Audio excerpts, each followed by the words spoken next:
Before that phone in your pocket or the laptop on your desk, the world of computing was, well, it was a whole different world. It was a battle of giants. And today, we're diving right into that battle. The story of the massive mainframe versus its scrappy rival, the minicomputer. These two machines pretty much created the blueprint for our digital lives. Yeah, let's just rewind for a second. Go way back, to a time when a computer wasn't something you carried around with you. It was a place you visited. A technological titan just humming with power, usually locked away in the basement of a huge corporation or a university. And in this age of giants, one name was basically king. So let's start there, with the original, undisputed heavyweight champion of computing, the mainframe. So what is a mainframe, really? Well, think of it as just this absolute beast of a machine. It was built for one thing and one thing only: centralized computing. We're talking immense processing speed and just vast amounts of memory, all packed into one powerful hub.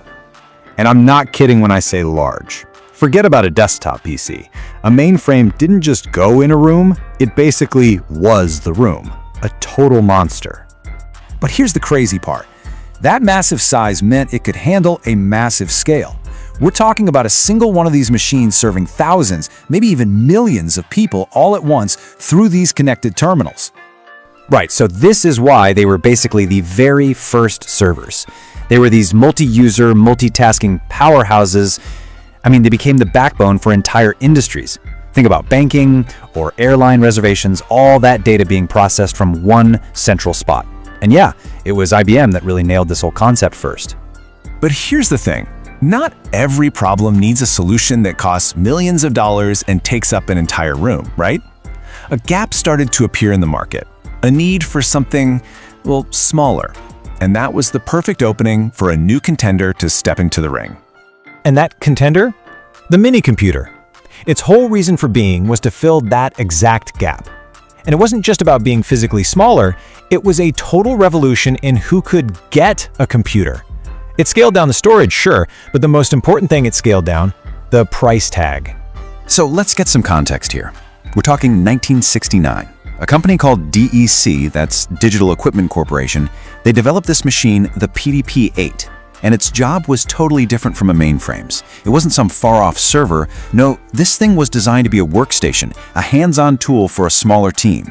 And the difference in scale? It's just night and day.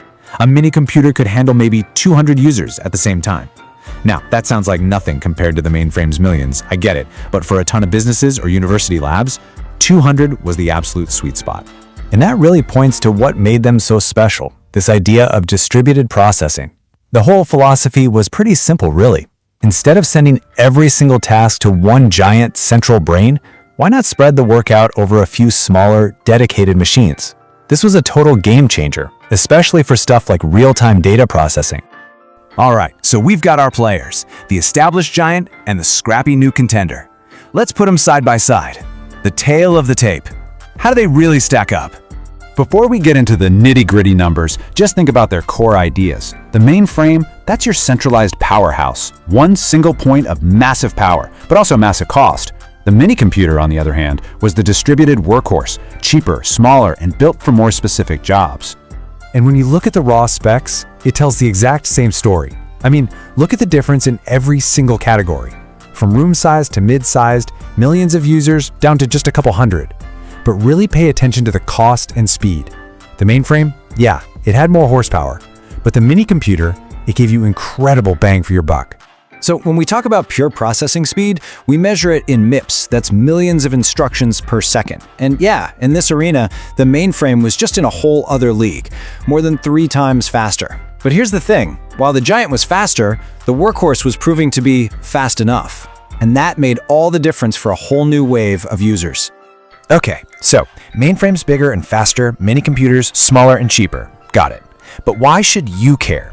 Why does this little history lesson actually matter today? What's the real takeaway here? It really all boils down to this one idea. The difference wasn't just about the hardware specs, it was about what they were for. You see, mainframes were built to be servers. Minicomputers, they were built to be workstations. And this is why it all matters. These two machines literally created the two models of computing that we still use every single day. The mainframe, that's the grandpa of the giant cloud servers at Google and Amazon that run our lives. And the minicomputer, well, that's the direct ancestor of the powerful laptop or PC you're probably watching this on right now. Think about it. The minicomputer totally took off because it filled a huge gap in the tech world. Which kind of makes you wonder, doesn't it? As technology just keeps sprinting forward, what's the next big gap that's just waiting for a new idea to come along and fill it?